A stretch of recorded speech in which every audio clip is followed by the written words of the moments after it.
নমস্কার বন্ধুরা, আশা করি আপনারা সকলেই ভালো আছেন। স্বাদবদলের রান্নাঘরে সবাইকে স্বাগত। আজকের আমি ট্যাংরা মাছ দিয়ে একটা নতুন ধরনের রেসিপি করব।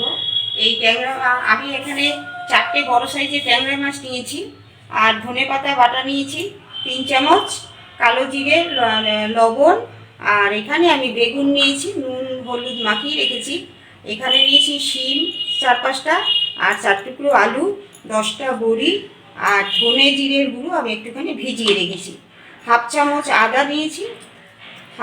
আদা নিয়েছি, কাশ্মীরি লঙ্কার গুঁড়ো হাফ চামচ, ঝাল লঙ্কার গুঁড়ো হাফ চামচ, আর একটা ছোট সাইজের টমেটো টুকরো করে নিয়েছি, আর 2-3টে কাঁচা লঙ্কা। এই হচ্ছে আজকের উপকরণ। চলুন তাহলে রান্নাটা করি। আপনারা সম্পূর্ণ ভিডিওটা দেখার জন্য আপনাদের আমি অনুরোধ করছি। তেল গরম হয়ে গেছে, এবারে আমি প্রথমে ট্যাংরা মাছগুলোকে ভেজে নেব। ট্যাংরা মাছ কিন্তু ফোটে, সেই জন্য একটুখানি ভিজে রাখতে করতে হবে। আর যে মাছ এরকম কড়াইতে দেওয়ার পরে বেঁচে যায়, সেই মাছগুলো যদি দেওয়ার সঙ্গে সঙ্গে আবার এরকম করে উল্টে পাল্টে নেড়ে দেবে, তাহলে কিন্তু আর বেঁচে না, ফোটা থাকবে।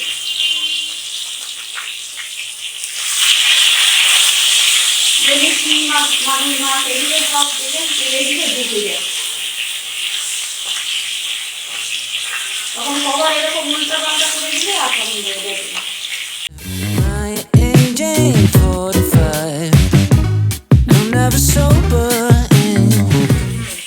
দেখুন, ঢাকা দিয়ে দিয়ে আমি ট্যাংরা মাছটা ভেজেছি, এত ফেটেছে। আমি এবারে দেখুন ভাজা হয়ে গেছে, এবার আমি এটা তুলে নিচ্ছি। খুব ফেটেছে ট্যাংরা মাছটা।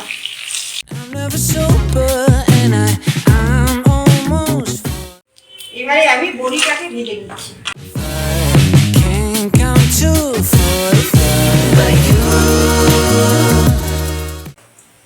বড়িটাও ভাজা হয়ে গেছে, এবারে আমি এটা তুলে নিচ্ছি।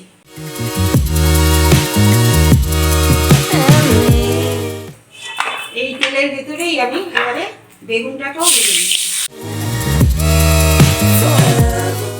বেগুনটা একটুখানি 1 মিনিটের জন্য আমি ঢাকা দিয়ে রাখছি। এবারে আমি বেগুনটাকে ভেজে নিয়েছি, হয়ে গেছে বেগুনটা ভাজা। আমি এটাকেও তুলে নিচ্ছি।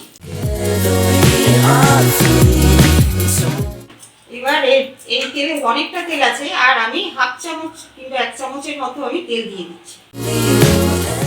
এরপর দিয়ে দিচ্ছি আমি অল্প একটুখানি কালো জিরে। এবারে আমি এর ভেতরে আলুটাকে একটুখানি ভেজে নিচ্ছি। এবারে আমি এই 4-5টা শিম এর ভেতরে দিয়ে দিলাম। আমি এর ভেতরে দিয়ে দিলাম টমেটো কুচি। এরপর আমি ধনে গুঁড়ো এবং হাফ চামচ করে জিরে গুঁড়ো আমি একটুখানি জল দিয়ে ভিজিয়ে রেখেছিলাম, সেইটা দিয়ে দিলাম। আর দিয়ে দিলাম আদা হাফ চামচ, লাল লঙ্কা এবং ঝাল লঙ্কার গুঁড়ো হাফ চামচ করে। এই সময় আমি একটুখানি জল দেবো, যাতে মশলাটা পুড়ে না যায়। এরপরে আমি দিয়ে দিচ্ছি স্বাদমতো লবণ। এবার সমস্ত উপকরণগুলো আমার দেওয়া হয়ে গেছে, আর হলুদ দিয়ে দিচ্ছি। দিয়ে আমি এখন এটা মশলাটা কষতে একটুখানি সময় দেবো। মশলাটা কষানো হয়ে গেছে, আমি একটু ঢাকা দিয়ে দিয়ে আমি মশলাটাকে কষিয়ে নিয়েছি ভালো করে। এবার আমি এর ভেতরে জল দিয়ে দেবো। যতটা ঝোল রাখতে চান আপনারা সেই অনুপাতে জলটা দেবেন।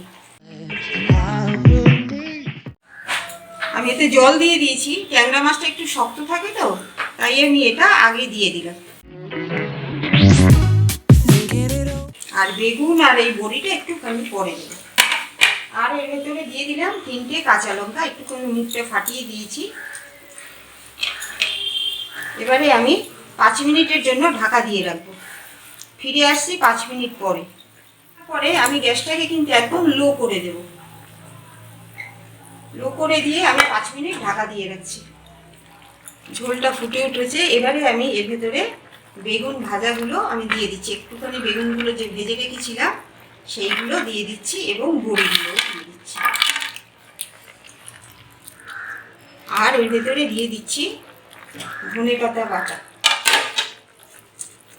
এখানে আমি 3 চামচ ধনেপাতা বাটা করেছি। এর ভেতরে 2টো কাঁচা লঙ্কা দিয়ে আমি ধনেপাতাটা বেটেছিলাম, এটাও আমি পুরোটা দিয়ে দিচ্ছি।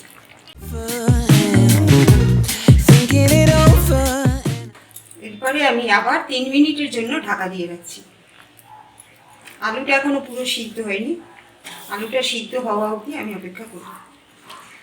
5 মিনিট হয়ে গেছে। আমি এবারে ঢাকাটা তুলে দিচ্ছি। তুলে দিয়ে দেখছি কতটা আমার মাছটা রেডি হলো। আলুগুলো সিদ্ধ হয়ে গেছে, একদম রেডি হয়ে গেছে পরিবেশন করার জন্য। এবার আমি গ্যাসটা অফ করে দিচ্ছি। আমার এই ভিডিওটি ভালো লাগলে অবশ্যই একটি সাবস্ক্রাইব এবং পাশে থাকা বেল আইকনটি বাজিয়ে দেবার অনুরোধ রইল। যারা আমার চ্যানেলটিকে সাবস্ক্রাইব করেননি তারা কিন্তু অবশ্যই সাবস্ক্রাইব করবেন। এবারে আমার মাছের ঝোলটা হয়ে গেছে, গ্যাসটা আমি অফ করে দিচ্ছি। দেখুন রেডি হয়ে গেছে ধনেপাতার ট্যাংরা মাছের ঝোল। এটা কিন্তু অপূর্ব স্বাদের হয়। আপনারা অবশ্যই এটা বাড়িতে একবার করে খেয়ে দেখবেন। আপনি এই রান্নাটা একবার যদি করেন তাহলে দেখবেন আপনি এটা ভুলতে পারবেন না, এতটাই ভালো হয়। আমার যদি এই ভিডিওটা ভালো লাগে তাহলে অবশ্যই একটি লাইক করে দেবেন। আপনাদের একটি লাইক আমাদের নতুন নতুন ভিডিও বানাতে অনুপ্রাণিত করে। ধন্যবাদ। আজকের মতো আমি এখানেই শেষ করছি। আবার চলে আসবো নতুন কোনো ভিডিও নিয়ে।